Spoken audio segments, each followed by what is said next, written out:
जय Hind. SK Maurya education YouTube channel पर आप सभी का स्वागत है। आज हम टिश्यू यानी ऊतक पढ़ेंगे।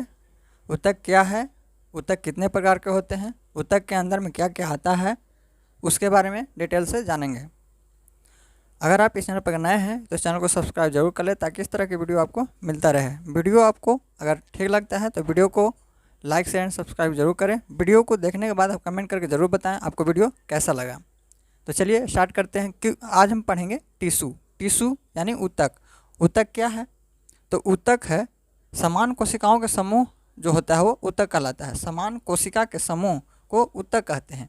समान कोशिका, ये कोशिका है तो कोशिका जो है समान कोशिका के समूह, यानी इसी तरह के जो है कोशिका, बहुत सारे कोशिका हो जाएगा तो वो समूह एक तरह का हो जाएगा। इसी तरह का समान अगर कोशिका बहुत सारा हो जाएगा तो एक तरह का समूह हो जाएगा। वही जो समूह बनता है उसी से जो है ऊतक का निर्माण होता है। तो बहुत सारे जो कोशिका हैं वो भी समान, तो वो अगर एक समूह में बहुत सारे जो है कोशिका समान कोशिका हो जाते हैं तो वही जो है ऊतक का निर्माण करता है। तो समान कोशिकाओं के समूह को ऊतक कहते हैं। जैसे एक ईंटा है, अगर बहुत सारे ईंटें मिलाएंगे तो ये दीवार बन जाएगा। जब बहुत सारे ईंटें मिलाएंगे तो ये दीवार बन जाएगा और दीवार मिल करके जो है एक कमरे का निर्माण कर देगा। तो उसी तरह से ये है कि अगर ये ईंटा जो होता है सभी तो समान होता है तभी तो एक जो है दीवार बनता है। अगर समान नहीं रहेगा तो दीवार नहीं बन पाएगा। तो ये जो है कोशिका, तो वही कह रहा है कि समान कोशिका के समूह, यानी एक जो कोशिका है इसी तरह के बहुत सारे कोशिका तो एक समूह बन जाएगा। तो वही जो समूह बनता है वही जो है ऊतक कहलाता है, यानी टिश्यू कहलाता है। तो समान कोशिकाओं के समूह को ऊतक बोलते हैं। ऊतक का जो अध्ययन होता है वो हिस्टोलॉजी में होता है। तो ऊतक का अध्ययन क्या कहलाता है? हिस्टोलॉजी। हिस्टोलॉजी में किसका अध्ययन किया जाता है? तो हिस्टोलॉजी में जो है ऊतक का अध्ययन किया जाता है। याद रखेंगे, हिस्टोलॉजी में ऊतक का अध्ययन किया जाता है। हिस्टोलॉजी के जो जनक हैं मालगिली को कहा जाता है। हिस्टोलॉजी के जो फादर हुए हैं वो है मालगिली, तो याद रखेंगे।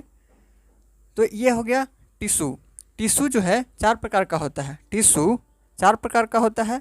पेशीय ऊतक, तंत्रिका ऊतक, संयोजी ऊतक और उपकला ऊतक।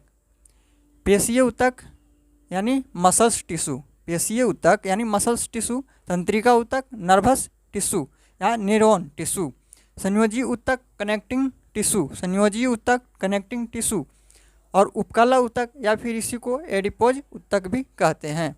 अब है पेशीय ऊतक। पेशीय ऊतक जो है मसल्स जो है पेशीय ऊतक का बना होता है, यानी मांसपेशियाँ जो है पेशीय ऊतक का बना होता है। तो पेशीय ऊतक का जो है मांसपेशियाँ बना होता है। तो मांसपेशियाँ किससे बना होता है? तो मांसपेशियाँ जो है पेशीय ऊतक का बना होता है। मांसपेशियाँ यानी ये जो यहाँ पे देखे होंगे आप इस तरह से, ये जो इस तरह से जो मोटा होता है यहाँ पे, तो ये जो होता है मसल्स ही होता है, मांसपेशियाँ होता है। जो कि ये जो होता है मांसपेशियाँ की जो संख्या होता है वो 639 होता है। यानी 639 को 6 3 9 याद रखेंगे। 6 3 9, 6 में अगर 3 ऐड करते हैं तो वो 639 हो जाता है। इसलिए इसको याद रखने के लिए आसान में भाषा में जैसे 6 3 9 639, तो मांसपेशियों की जो संख्या होता है वो कितना होता है? तो मांसपेशियों की संख्या 639 होता है। ये जो होता है मांसपेशियाँ जो होता है वो रक्षा करने का, शरीर को जो रक्षा करने का काम करता है वो मांसपेशियाँ ही करता है। तो मांसपेशियों की संख्या जो हमारे शरीर में होता है वो 639 होता है। 6 3 9, 6 3 9 ऐसे याद रखेंगे। अब है तंत्रिका ऊतक, नर्वस टिश्यू या फिर न्यूरॉन।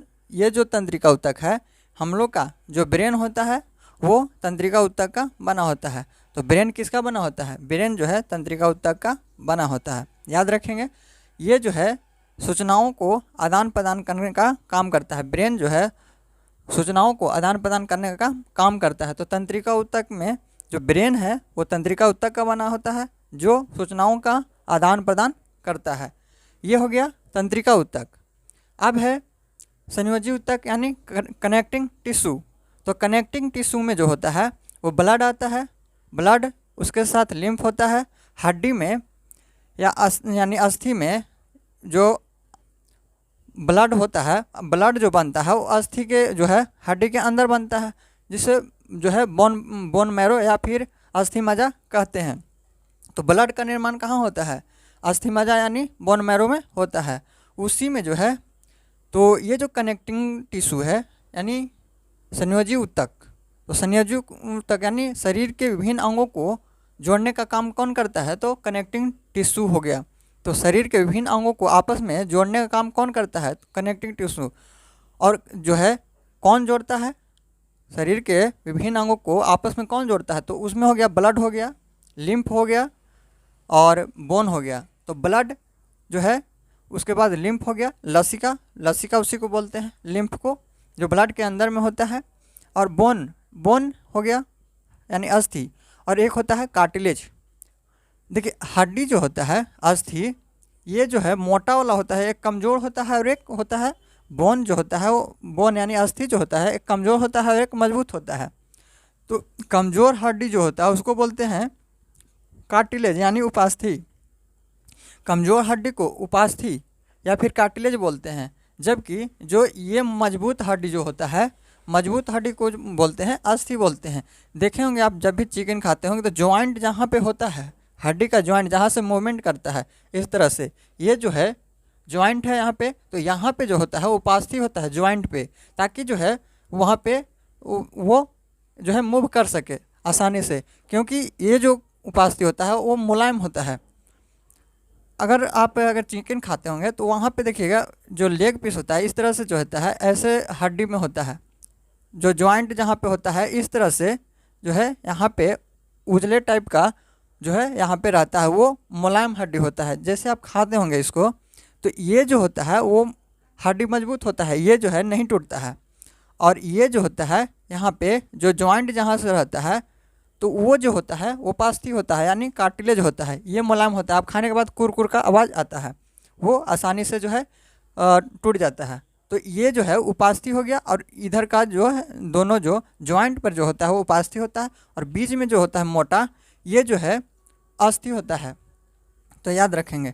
तो ये हो गया जो है आप शरीर के विभिन्न अंगों को जो है आपस में जोड़ने का काम कर रहा है। तो ये उपास्थि हो गया यहाँ पे जो यहाँ से मूवमेंट कर रहा है, और ये जो है बीच में जो हो गया वो जो है अस्थि हो गया। तो शरीर का जोड़ने का काम तो कर ही रहा है। तो ये हो गया कनेक्टिंग टिश्यू। तो ब्लड भी जो है अस्थि के अंदर ही बनता है, बोन मैरो में, अस्थि मज्जा में। तो वो हो गया। तो ये हो गया आपको संयोजी ऊतक। तो संयोजी ऊतक क्या होगा? इसमें जो है शरीर के विभिन्न अंगों को आपस में जोड़ने का काम करता है। जोड़ने का काम कौन करता है? ब्लड हो गया और बोन हो गया, लिम्फ हो गया, इस तरह से। अब है उपकला ऊतक, एडिपोज ऊतक। उपकला ऊतक यानी एडिपोज ऊतक। एडिपोज ऊतक जो है वसा संग्रह करने का काम करता है। एडिपोज ऊतक वसा संग्रह करने का काम करता है। तो ये जो देखे होंगे बैल का जो कुबर होता है, जो कंधा जो होता है उन लोग का, वहाँ पे जो है इस तरह से उठा हुआ रहता है। तो वो जो होता है उसमें वसा ही भरा होता है।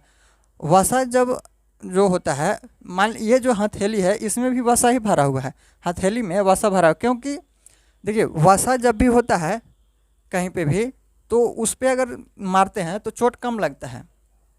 उसी तरह जो बैल होता है, बैल में जो कुबर होता है इस तरह से, उसमें वसा होता है, और उसी के कारण जो है हल जब चलता है तो उसी जो है वसा जो रहता है भरा हुआ, उसी से वो रोकता है।